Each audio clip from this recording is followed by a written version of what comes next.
salaamaaleykum sama gars yi maa ngi leen di nuyu bu baax di leen jox seen wàccuwaay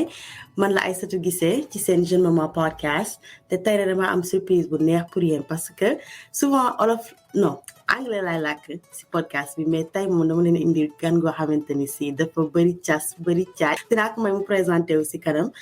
mais tey dañuy waxtaanee boo demee ba am jëkkër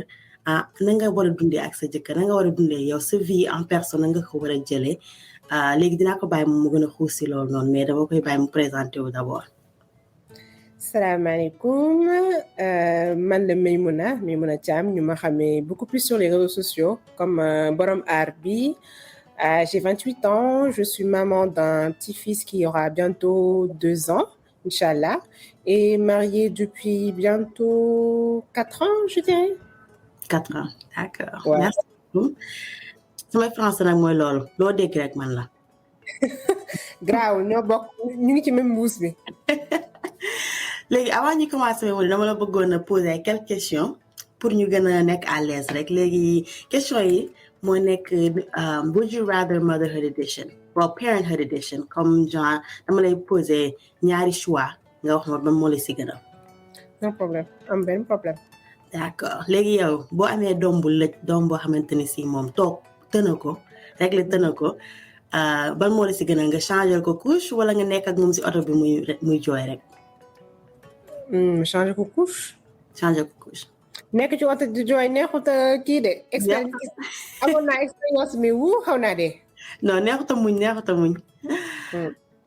léegi jooy boobu nag ñu tee suñu baaraam foofu noonu mu continuer di jooy nga jëm koo nax mu lànk ni du noppi wala nga nekk ak moom guddi gi yëpp même bu fekkee jooyul sax mais yow mënoo tëdd nelaw.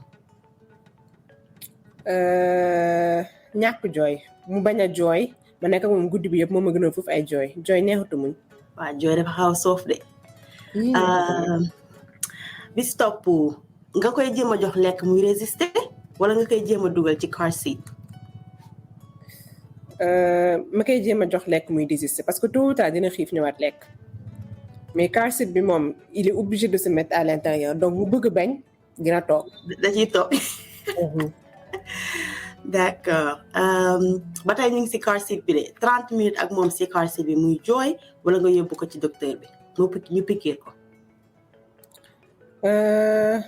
ñu yóbbu mu piquer ko. car seat bi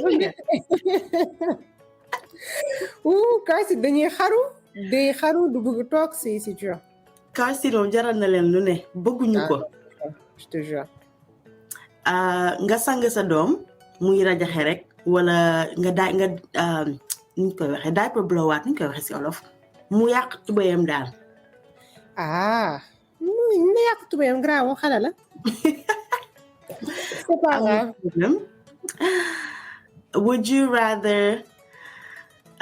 nga seetaan kids cartoons toute la journée wala nga dem parc ak moom toute la journée ci naaj bu tàng bi.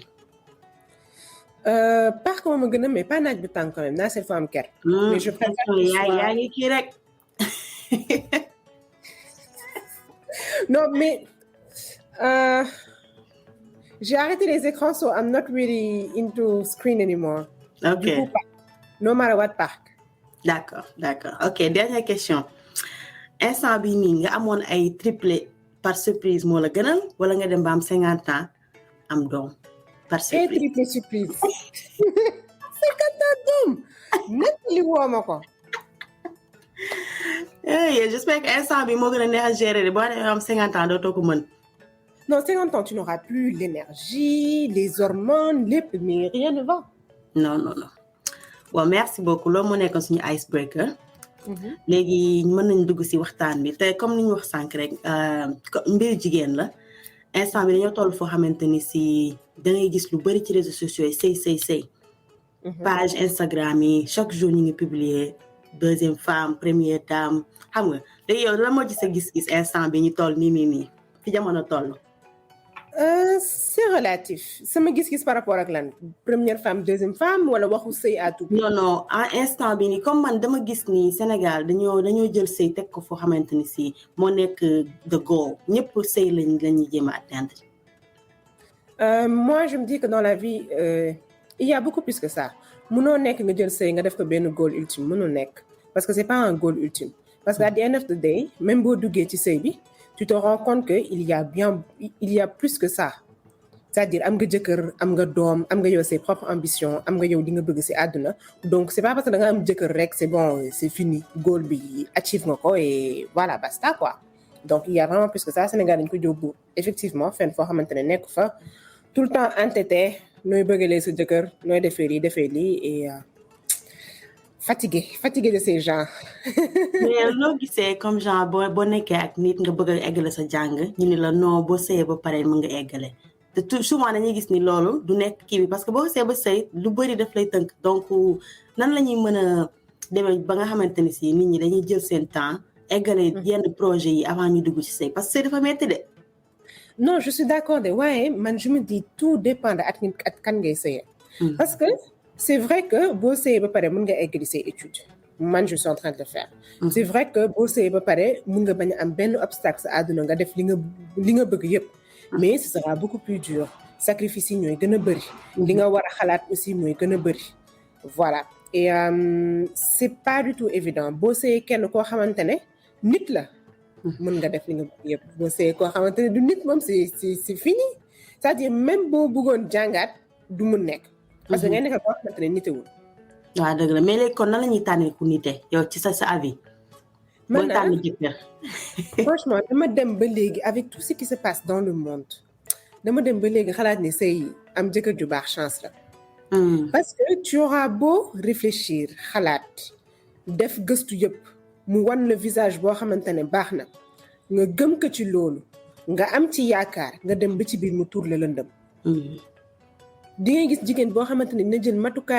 matuwaayam yëpp balaa muy dugg ci sëy pour rek mu xam ni ki mu tànn góor gu baax la mais mu dem ba ci biir kooku war ko.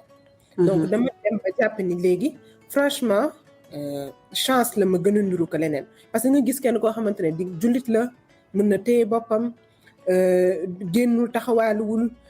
dina la toppatoo ak yooyu yëpp nga dugg si 1 an après 2 ans après mu def loo xamante ne ça n'a rien à voir ak li mu la waroon au début. dëgg la mais man nee naa jigéen ñi ñun comme ni ñuy waxee ni jabar dañ koy tànn sa yaayu doom dañ koy tànn man nee naa comme sa papay doom tamit dañ ko war a tànn. ñoo war a jël suñu temps bu ñuy génne nit tamit ñu laajte question yi nga xam ne moom lañ war a laajte. des fois ngay gis ñoo xamante ne ñuy génn bu falaa nii rek neex na xale bi boo na yow bel nga ngeen nekk di génn boo xam ne du ngeen waxtaane li ngeen war a waxtaane c'est naka ngeen war a teewee seen famille da ngeen koy waxtaane finance yi da ngeen koy waxtaane projet yi après mariage yëpp dañ koy waxtaane mais man des fois damay gis ni nit ñi dañuy nañ sëy rek wala bon nañ sëy après léegi mais da ngay gis des fois sax da ngay gis ñu ne buñ sëyee ba pare la ñuy lijjanti yooyu mais am na waxtaan yoo xam ne bien avant nga koy waxtaane. Man, je me rappelle, j'avais déjà parlé de ça sur ma page et que j'ai archivé ça. Ma def ko benn bulle bu tudd pré-mariage. Et man, c'est quelque chose boo xamante ne man def naa ko sama wàllu bopp balaa muy dugg ci sëy. On s'est posé toog laajte ku nekk finance mën nga ma yor mënoo ma yor buñ duggee ba ci biir su ma amee xaalis su ma amul xaalis naka lay demee. Après aussi ñaata doom nga bëgg a am man doom yi laa bëgg a am. su ma amee doom yi tamit du ma nit bi toog ci biir kër damay def lii donc il faut que xalaat tamit financer peut-être nunu wala financer lii ak yooyu yëpp foog mu nekk ci biir kii xelu nit yi man duma jigéen boo xamante ne aussi damay toog donc maa ngi ci mbedd ma am doom ñàkk am doom maa ngi ci mbedd bi 1 damay taxawaalu 2 damay uti ay uti xaalis donc duma jigéen yoo xamante dañuy naan femme au foyer fekkee loolu mun nga ko nu mu tudd accepter baax na dañuy wax tamit contraception parce que du góor yëpp bëgg contraception ñoo xam ne am doom léegi nañu wax tamit waxu diine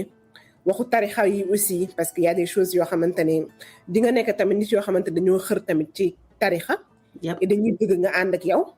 nga ànd ak ñoom à tout prix peut-être que yow tamit du si gis-gis donc am na chose yu bëri yoo xamante ne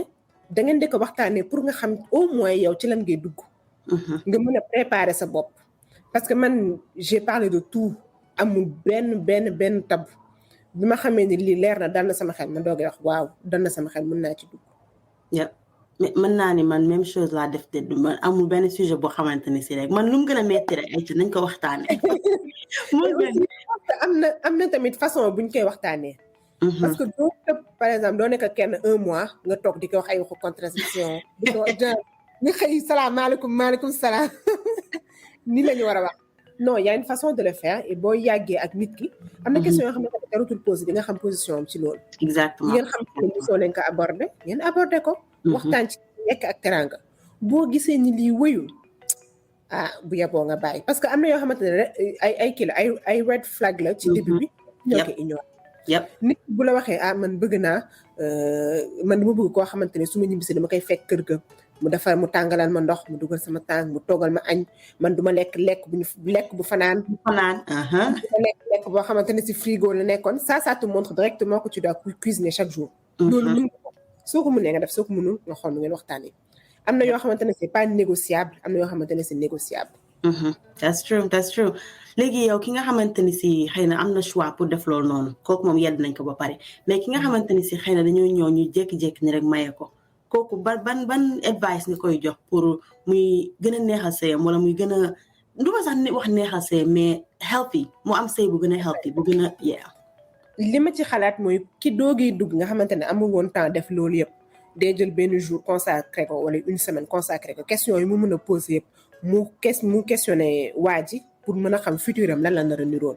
parce que boo posé yenn question yi nga xam ni muy demee di nga xam bu baax yow sa futur naka la defee da ngay sëyi kër goro wala sëyoo kër goro parce qu'il y a tellement de choses des détails peut-être yoo xamante ne dañ koy ignorer et qui sont tellement importants au jour le jour ci vie wu couple et ça détermine clairement ndax yéen di ngeen happy wala du ngeen happy ndax di ngeen bëri problème wax yu sew ak yooyu yëpp donc le plus tôt possible le mieux c'est léegi communication ci couple yow noo ko gisee parce que man dama nekk waxkat man damay wax rek man pour man bi ngeen gën di wax sëy bi di gën a neex parce que ci ngeen di nekk on the same page ci ngeen di xam nga gën a am entendre mais bu fekkente ni si da nga yàlla daf la boole ak koo xamante ni wala yow nga nekk nit ko xam baaxoo ay wax couple lan mooy importance communication ci couple ba pare ñu gën ko aligné sax ci li tax ñuy wax tey ji nii ci podcast bi nanga ngay maintenir sa identité nan ngay demee ba ki nga nekk respecté la ci li nga mel déjà mais di la encourager aussi ses propres projets ak ses bëgg-bëgg communication lan lay jouer ci loolu man je pense que communication c'est-à-dire un des piliers les plus importants ci sëy sans communication mënoo leen arriver mënoo leen dem et man li ma seet ci couple yi c'est souvent kenn ku bëri wax kenn ku noppi la majeure partie donc dans tous les cas dina am kenn ku bëri wax léegi ki bëri wax ki moom mooy poser question yi léegi ki bëriwul wax moom mooy tontu peut-être ay tontu yu gàtt mais au moins dina tontu moi je suis une personne boo xamante ne naturellement dama bëri wax ce qui n'est pas le cas de mon partenaire léegi man je pose toutes les questions sans tabou mais ce n'est pas le cas de ñëpp am na nit yoo xamante ne dañuy rus wala dañuy ragala peut-être poser yenn questions yi et man wax naa ni boo demee ba sëy amatul rus boo demee ba sëy amatul looy xalaat parce que loo posé wul léegi di nga ko xuloo ëllëg dëgg la de nga naan non xaw ma ko woon peut-être pourtant boo posé woon question bi avant balaa nga ci dugg di nga xam naka lay demee après dans le futur donc nekk na loo xamante ne ñun ñëpp dañoo war a jàng li ñuy communiquer et communication aussi da nga koy jàng da ngay xam nooy communiquer ak nit ki am na ñoo xamante dañoo tàng xol naturellement donc boo ñëwee dinañ poser ay 50 000 questions en même temps dañuy énerver sa kaw jug dem yow yaa xool nooy naxtaanee li ñuy wax jigéen da ngay muus baa nga dof boo xamee nga nekk rek nga naxtaan ak moom poser question lokkati li nga bëgg a lokkati ci moom yëpp petit à petit jarul yàkkamti noonu laa ko gisee communication moom mooy base bi te comme li nga wax sànq rek dafa am ni ñuy communiquer nekkul rek da ngay ñëw benn direction bi lay demee da ngay mën a déglu tamit parce que nit ki li mu wax ak li mu waxul yëpp mën nga si jàngat lu bëri man loolu laa gis ki nga xamante ni si sax benn réponse lay jox bu gàtt wala ki tàng xool am na lu muy jéem a communiquer xëy na mënu ko wax comme yow ni nga mën a exprimer woo mais loolu dafa am solo effectivement et après pour conserver sa identité ci biir sëy man ça c'est mon problème majeur avec les couples sénégalais da ngay dugg ci sëy nga changer je suis d'accord que ku dugg sëy da ngay changer mais tu perds ton identité c'est-à-dire à 100%. Ça je l'ai vu et li ma si métti mooy j'ai vu des personnes qui ont regretté ça dans le futur c'est-à-dire ay mères yoo xamante ne regretté nañ avoir perdu leur identité et qui recherchent à se retrouver et c'est très très très important c'est pas facile de nga am doom nga am jëkkër nga war a gérer doom nga war a gérer kër yooyu yëpp da ngay dem ba tu sais plus yow la moo ni dundal la mooy tax happy bien-être amatu fa xamatoo yaay kan mu indi frustration ngay énervé nga jëpp sa jëkkër jëpp sa doom jëpp say waa kër te kenn dafa dara yep c'est juste la vie noonu la demee les hormones et tout c'est une évolution normale donc moi je dis que jigéen dafa war a def au moins une fois par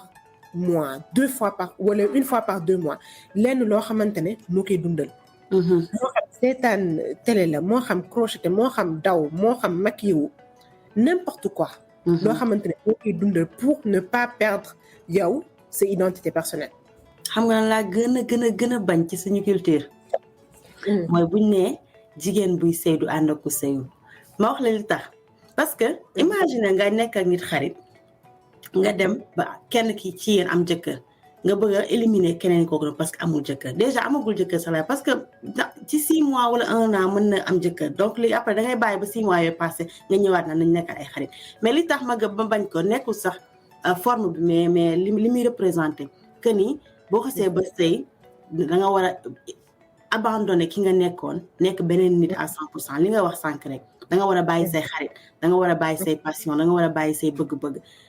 sëy am na solo lool mais nekkul ni lool moo lool kese nga war a dund si àddina te boo ko defee ni nga ko war a defee mën nga maintenir yenn partie ci sa identité bi nga amoon avant ba pare nga intégré loolu ci sëy bu bees bi ngay dund man noonu laa ko gisee parce que gis nga boo xëyee ni ne bàyyi lépp focus si kër gi da ngay teel a màgget da ngay déprimé frustration boobu koy wax mu ngi koy dund tous les jours sippi ko ñëpp nag mais c'est vrai dëgg la ba pare man li ma comprendre tamit mooy lu tax avant toog nga ne waa jigéen buy sëy du ànd ak ku sëyul am na benn côté bu ma d'accord am na benn côté bu ma d'accord fi ma d'accord mooy jigéen bu sëyul dafa am tendance su peut-être taxawaalu bu gën a bëri par rapport ak jigéen buy sëy te foofu d'accord naa bu ñu ne tell rek nga ne rajax nga ànd ak moom gétt dem ça change quoi dina changer amoo pour couper ay lien ci loo xamante ne teguwul fenn parce que boo demee ëllëg ci biir yow ki sëyul la plupart du temps mooy tax yow nga garder sa identité personnelle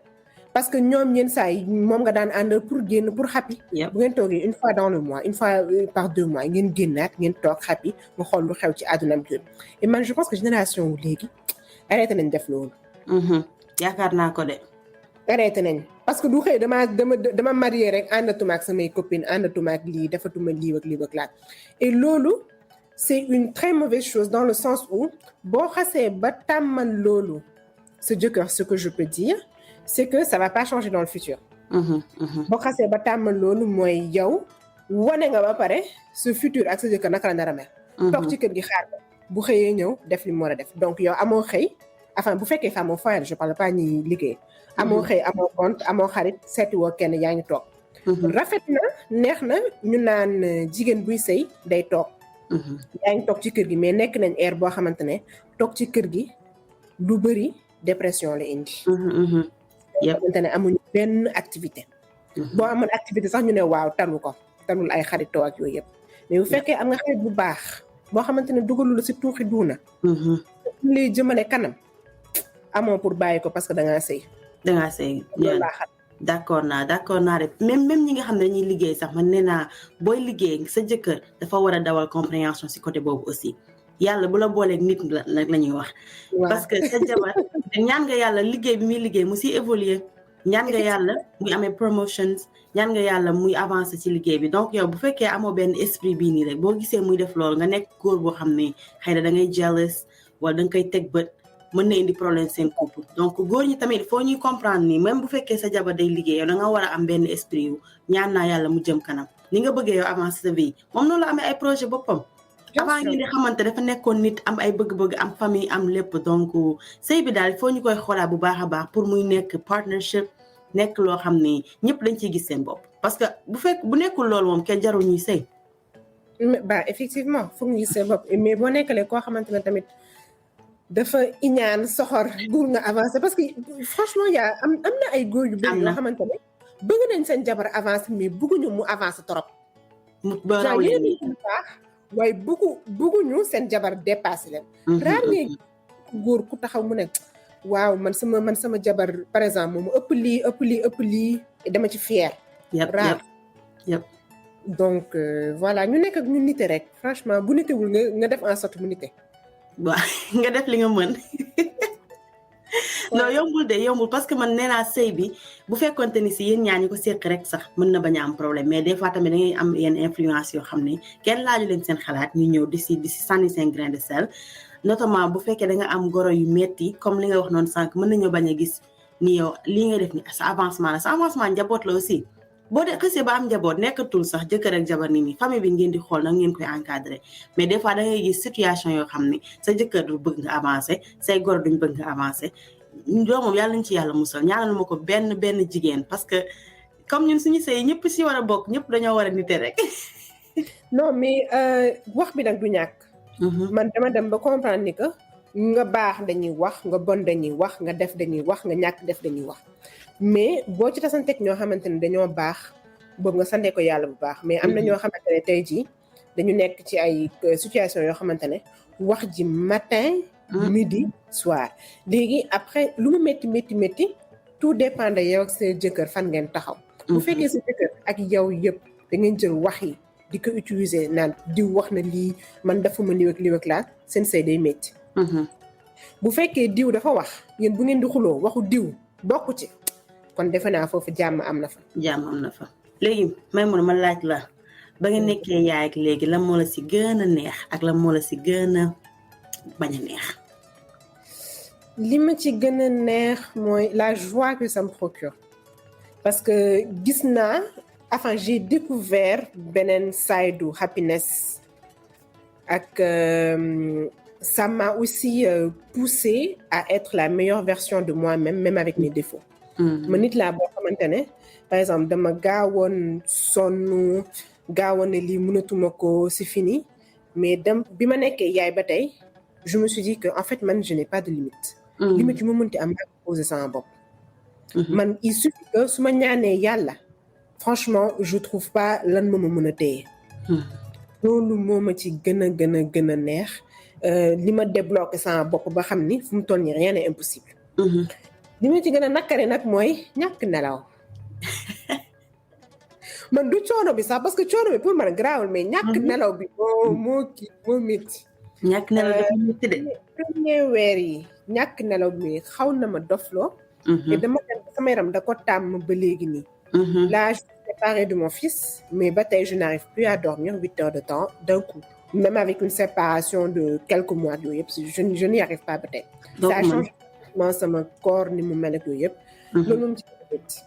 yeah mën naa ne same thing for me parce que instant bi sama yaay daf fi ñëw léegi moom mooy fanaanoo sama doom bi mais 2 jours yi mu fanaanoo man moom sax mënuma nelaw passe benn heure bii nii damay yeewu pocket di xoole nii non da lay yàq sa yaram moo ko dul tàmmati man xaw ma lan la da ngay ne ba pare perpetual tiredness laa koy da ngay sonn même boo deful dara merci man je pense bi ma ñëwaatee pour continuer samay études la commencé noppalu ko et là je fais le moindre effort c'est-à-dire nekkuma fi di togg ay togg yu métti bale fomp tout le temps en fait li ma sonn pendant 1 an 2 ans laa nekk di récupérer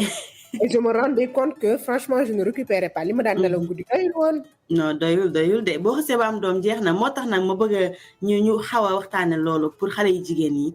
man dama am benn opinion que ni boo sëyee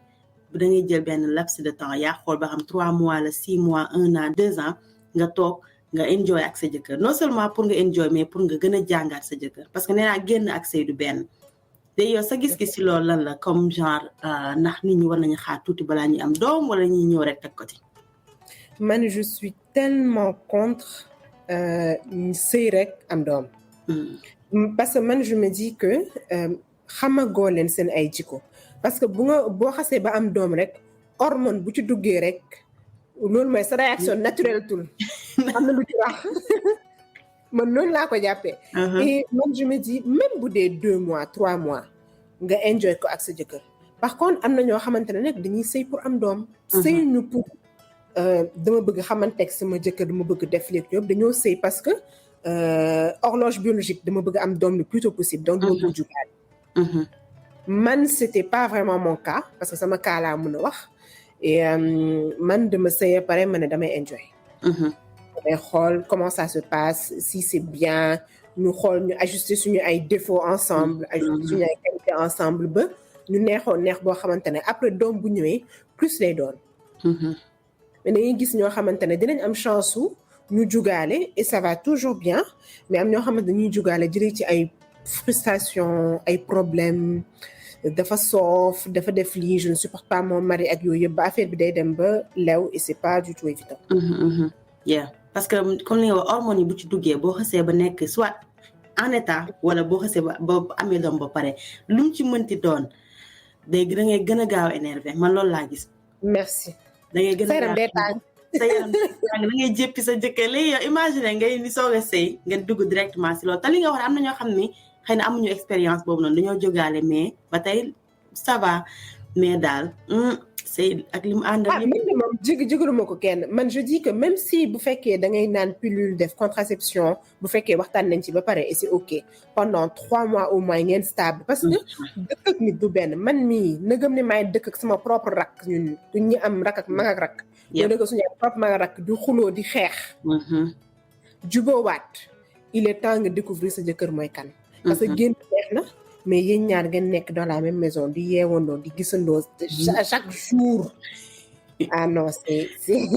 c'est pas évident. non c'est pas évident ba pare xam nga xuloo couple man dama nekkoon koo xam ne man avant man ak sama jëkkër bi ñuy génn bu ñu xuloowee ma ne ko na fi yam 1 2 3 ma ne ko na fi yam mais boo xasee ba sëy mënatoo na fi yam amatul lool da ngay toog ngeen xool na ngeen di trouver solution communication boobu foofu lay ñëwee ak ni ngeen di xeexee tamit xeex mënut a ñàkk xuloo mënut a ñàkk. tout ça. naka ngeen di xuloowee. parce que man la façon ni ngeen di xuloowee ça détermine tellement. ban façon mun nga xuloo ak nit ki énervé ba parce que xuloo da ngay énervé. doo mën a continuer sa bopp. donc nit ki bu mën a continuer sa bopp la ngay def par exemple man je peux parler pour moi-même mu may nit boo xamante ne su ma énervé dëgg su ma meree dëgg dootuma wax. parce que mais du ma wax parce que je sais pas quoi dire j'ai peur de déraper parce que man sama wax dafa cru dafa sec donc il faut ma xalaat bu baax lan laay wax parce que loo xas ba génnee rek pour récupérer waat ko c'est dur donc man je suis hyper calme bu situation bi coolee damay toog jàpp sama ñàmbur mun naa jàpp sama ñàmbur 1 journée 2 journées bu feesee ba ma xalaat bu baax lan laa war a wax ma toog ma génnee li ma xalaat yépp bu fekkee damay jooy ma jooy bu fekkee jooy ma baax na mais quelque chose de très pacifique ce que je suis li ma contre mooy xuloo yu agressif man même ci wax je ne supporte pas les insultes je supporte pas nga yëkkati nga hausser la voix parce que man même xuloo du ma hausser la voix sama jikko et man xaw ma loolu niñ ma yaree aussi suñu kër du yuuxu ak yooyu yëpp donc franchement nit ki ni nga mer rek noonu nga mën a continuer donc boo nekkee dafa agressif indi xuloo imagine nga teg ci nekk en état boobu xuloo dee leen xuloo balaa ngeen di sëy pour nga xam nit ki man xuloo génn daf may soof peut-être ma sànni téléphone bi fee génn dem def leneen fàtt naa sax xuloo bi su ma ñëwaatee wax nga man laay fàttaliku fi xuloo bi la ngeen et man bi ma doon doogee sëy dafa tombé confinement donc il y avait pas de sortie ou bien quoi que ce soit je pense pendant 3 mois j'étais confinée avec mon mari en France donc du génn du taxawaalu du changer les idées du rien du tout donc bu fekkee xuloo foofu la bu fekkee happiness foofu la lépp daa foofu lay xew waaw donc ça m'a beaucoup appris et ça m'a beaucoup aussi pas changé mais amélioré peut-être en tant que personne ak nit naka lay xuloowee et aussi ça m'a permis de beaucoup plus faire attention aux mots que je dis am na solo lépp rek ma mer rek li laay wax donc léegi damay mer noppi ne pat toog xaar am na solo su ma talee tuuti ma xalaat ni que lii laa war a wax am na solo parce que man nee naa boo xoolee say benn spectrum la nii rek xam nga waroo agressif de trop waroo tamit ni ñu koy waxee submissive de trop ba nga xamante ni si doo exprimer wu da ngay gis ñoo xamante ni si opposite bi la léegi ñuy xuloo ñoom duñu wax dara lépp day jàll te loolu boo ko tàmbalee ki nga nekkal nekkul signe de respect ci sa bopp ngay bàyyi ñuy jéggi di jàll sa kaw. tu dois avoir aussi une opinion plutôt da nga war a am sa xalaat bopp. da nga war a xam même c'est-à-dire on est toutes des femmes soumises quand on est amoureuse. ça vient très naturellement. Il n'y a pas à demander dama bëgg sama jabar mu soumise ou pas. jigéen bu xasee ba nopp rek elle est soumise.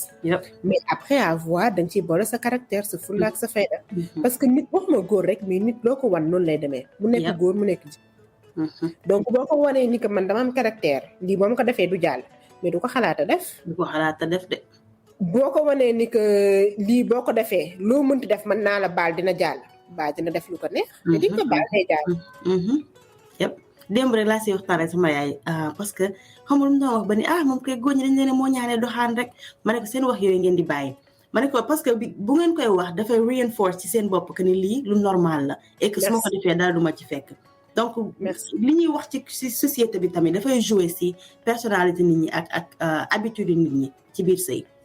effectivement man je me dis que côté boobu noonu ñu naan góor nañ leen moo ñaalee doxaan ak yooyu mais góor ni muy toogee xool gan ci biti plutôt am na kenn ku fëkk bëtam plutôt jigéen noonu lay tourner tamit xool ni am na kenn ku fëkk bëtam la seule différence man li ma gis mooy jigéen ak société sénégalaise bu ñu nekk ñooy gën a sóoraale le qu'en dira-t-on ba ñoom tout est contrôlé par ça c'est-à-dire di ngay gis kenn sax sa xelam par exemple sa xel nekk ci moom nga bëgg ko je ne parle pas d'adultère ou quoi que ce soit mais juste en temps normal célibataire nga bëgg ko mais di nga sëgg ne non xalaatuma ko def xalaatuma def le premier pas xalaatuma nii parce que lañ may waxal des trucs comme ça léegi boo demee nag ci say ay affaire moo ñaale doxaan ak yooyu yëpp man je dis quelque chose de simple boo xasee ba dugg ci sëy tu as tes principes tu as tes li ngay bëgg li ngay bañ li ngay accepter li ngay accepter wu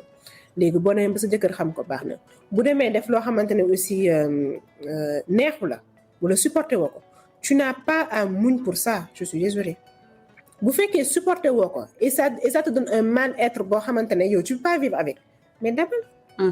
bu fekkee nag nekk na nit boo xamante ne tu te dis ça va passer c'est pas grave mun naa ko dékku baa nga toog la vie c'est un choix choix la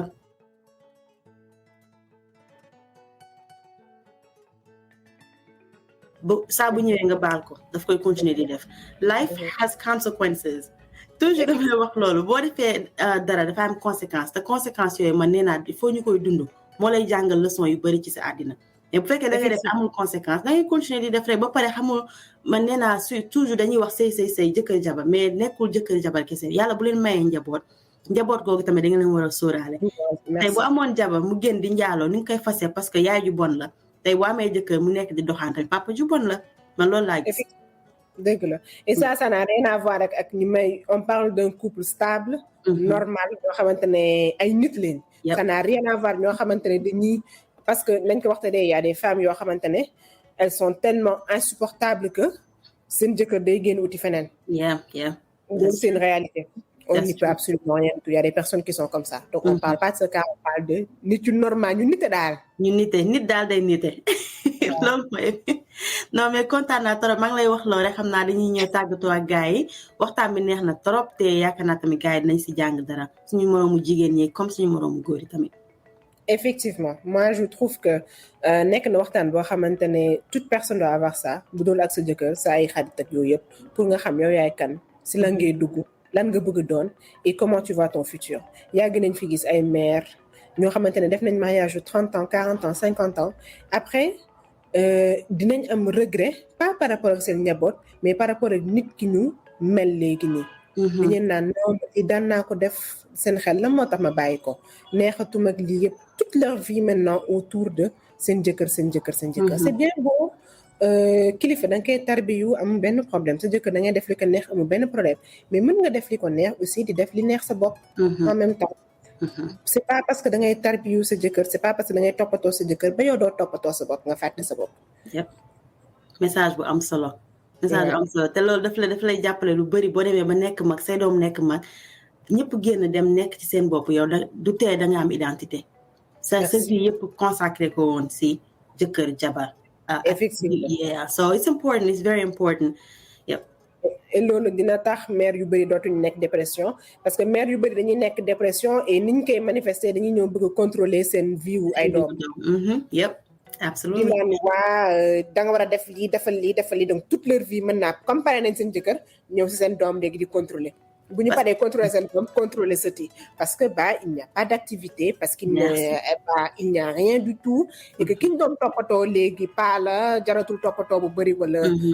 ngi ci ñaanalam ou bien quoi que ce soit genre voilà quoi il y a plus rien pour elle. non life bi ñun parce que da nga koy jàpp rek comme boo amul woon jëkkër you still have a life da nga war am activité am ay bagages yooyu dugg quoi so loolu lañ mënoon a wax ci sujet bi xam naa bu ñu fi toogoon di wax fii ba suba tamit dañuy nekk di tararari rek mais li am solo mooy merci li am solo mooy ñu xam ki ñu doon yóbbaale ki ñu doon ci biir sëy bi améliorer ki ñu doon ci biir sëy bi mais pas ñuy yàq ki ñu doon wala ñu koy abandonné feneen pour ñëw di incarner leneen lu bees loo xam ne daf ñuy lor rek lor suñu njaboot. effectivement léegi ma bàyyi la nga tàggatoo gars yi. Déjà, merci pour l'invitation, parce que ça traite loo xamante ne moi ça me tient à cœur te man dama koy dund aussi au jour le jour nit kuy sëy que yëpp ñun ñëpp on est sénégalaises et on connaît la réalité. Je remercie aussi nit ñi nga xamante ne nañ ko déglu aussi gis seen bopp et nit koo xamante ne aussi gis na ci boppam xamul naka la ngay changer il y a pas de souci il n'y a pas de pression quoi que ce soit on y va pas à pas parce que ñun ñëpp dañuy jàngat et nekk nañ ay nit yoo xamante ne dañuy changer au fur et à mesure donc redécouvrir la sa bopp nga changer waat au fur et à mesure vas-y petit à petit et communique avec ton conjoint. Moi c'est la seule chose que je peux dire. Merci encore Aïssatou pour l'invitation bi ça a été un réel plaisir. Merci beaucoup léegi ku la bëgg a follow Instagram wala sànq bi ngay présenté wu yaa ngi wax aar bi la mooy aar bi ak ku bëgg a topp page boobu nan lay def. ku bëgg a topp aar bi daal c'est sur Instagram la page Maimouna Thiam comme vous l'entendez c'est une page non stress on parle de tout il n'y a pas de tabou et ça reflète juste au jour le jour la vie d'une jeune sénégalaise maman et mariée pas de comment ça s'appelle luxe pas de trucs farfelus mais juste franchement la vie quotidienne d'une femme lambda. Merci beaucoup. D'accord sama gars yi kon ñoo ko déggandoo maa ngi remercier ñëpp tey moom def nañ li ñu mën ci olof beeg français bi xam naa lu ngeen dégg mu jaar ci yoon rek man la. dañoo jaxase ñetti langues yëpp olof français anglais. def nañ lu ñu neex te ñu ngi remercier ñëpp si déglu bi ñuy déglu di leen jox dig daje si benn épisode merci beaucoup.